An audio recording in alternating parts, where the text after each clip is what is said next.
A lot of technology, hopefully a lot of improvement in the quality of services, but I don't think you'll see the big banks going away anytime soon.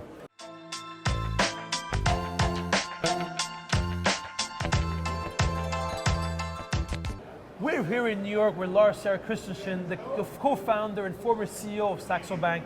Lars, great to have you with us today. Thank you. You know, from your perspective, how do you see is the future of finance? How do you think it's going to look in 10 years, 15 years from now?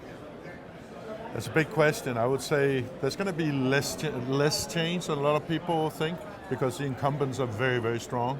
The inelasticity of the clients is very strong.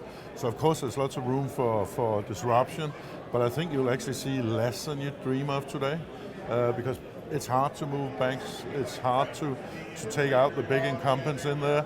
The regulators, the governments like the big banks do there because they're easy to handle. So I think a lot of new technology, evidently, a lot of new models, a lot of more automation, but less disruptive than many people think. Really, that's interesting. And you're not worried about the large technology firms or the fintechs to come and eat the lunch of some of these big banks? I'm not sure they will because, as I said, the client bases are very, very difficult to move. Even across borders, you will find that vast majority of Germans do business with German banks, vast majority of French do business with French banks. So these groups, the normal guy in the street, is very hard to move. Even though he doesn't get treated that well by his bank, he still doesn't move. So I think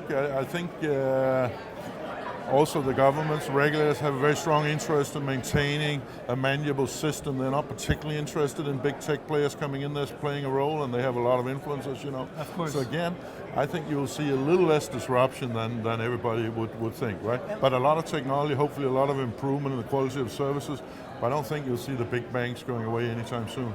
And Lars, if you're CEO again today of a big bank, what would you do differently, or what would you do now that you didn't do back in the days?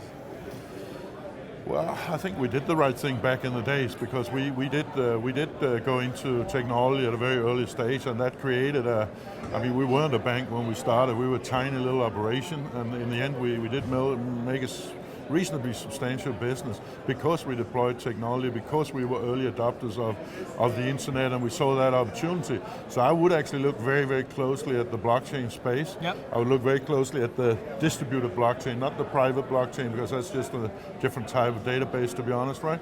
But look at the broad, big market that will be ultimately created by something that is akin to the internet back then, but it will also take time. Again, a lot of people expecting huge things to happen in 24 months. That's not going to happen, but once the really true to the DNA of the publicly distributed blockchain really gets to move, the big banks will also be there because that's where the market will be, that's where more customers will be, that's where they'll be able to build new business models. Absolutely. Lars, thank you very much. Thank you for being with us today. Thank you.